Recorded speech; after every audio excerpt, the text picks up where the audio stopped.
और फ्रांस के राष्ट्रपति को ट्रंप पर नहीं है भरोसा। जी हां, अमेरिका पर निर्भर न रहे यूरोप, ये मैक्रों ने कहा है। अमेरिका का साथ न मिलने के लिए तैयार रहे यूरोप, रूस भी भरोसे के लायक नहीं। तो मैक्रों की ये आक्रामक अपील है यूरोप के देशों से। और वहीं रूस से युद्ध के लिए फ्रांस तैयार है। यूक्रेन तक नहीं रुकेगा रूस का हमला।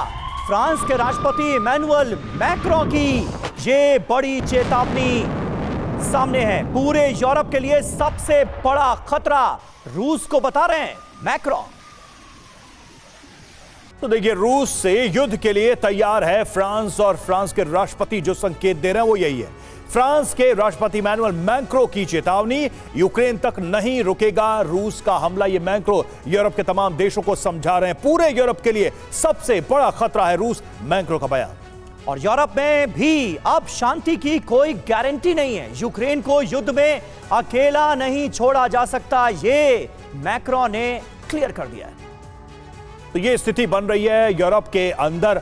अतुल भारद्वाज सर, सवाल ये है कि ये जिस इतिहास का जिक्र किया जा रहा था और जिसको एक पूरे परिदृश्य में, यानी कि उसके बैकग्राउंड में भी देखा जा रहा था, उसके पृष्ठभूमि में देखा जा रहा था कि क्यों ये अदावत है रूस और यूरोप की। अमेरिका एक लंबे समय तक रूस से दुनिया भर के अलग अलग हिस्सों में जंग लड़ता रहा।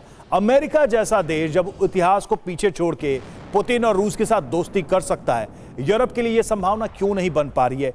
क्या वाकई में यूक्रेन का मुद्दा यूरोप की अपनी सुरक्षा का मुद्दा है, या फिर यह कुछ और है जिसके लिए यह जंग बढ़ाई जा रही है? आप इसे कैसे देखते हैं? देखिए, मैं जहां तक देखता हूं यह है कि ट्रंप जो है वो पीस चाहते हैं। ट्रंप चाहते हैं कि रशिया जो है वो चीन से थोड़ा सा अलग हो जाए और वो वेस्ट की तरफ दोबारा देखने लगे। ये ट्रंप की मंशा है। और दूसरी तरफ ये भी उनकी पॉलिसी है कि मैं किस तरीके से यूरोप जो है वो अपनी इंडिपेंडेंट पॉलिसी बना के, नेटो नहीं बट इंडिपेंडेंट, जैसे कि यूके और फ्रांस ने अभी एक कोलिशन ऑफ विलिंग बनाया है, जो कि लोग हैं जो कॉमनवेल्थ से भी कुछ देश हैं और कुछ नेटो के भी देश हैं। वो लोग मिलकर एक बना रहे हैं, फ्रंट खड़ा करेंगे जो रशिया के अगेंस्ट।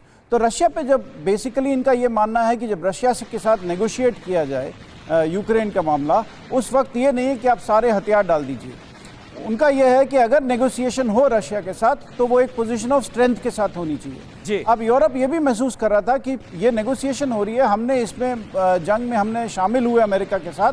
आज जब ट्रंप आ गए हैं तो हमको निकाल दिया नेगोशिएशन में से, हमारी रेलेवेंसी ख़त्म कर दी है।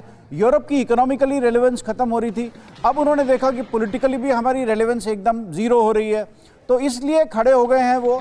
और शायद कुछ हद तक अमेरिकन्स भी कुछ चाहते हैं कि कहीं से प्रेशर बना रहे रशिया के ऊपर और ये लोग कुछ करते रहें। पर इनमें इतना दम है कि नहीं कि खुद कर पाएंगे, ये कहना बड़ा मुश्किल है। ये कहना बड़ा मुश्किल है वाकई, लेकिन तैयारियां तो ऐसे ही नजर आ रही हैं। एटमी हथियारों के डिप्लॉयमेंट तक बात पहुंच चुकी है।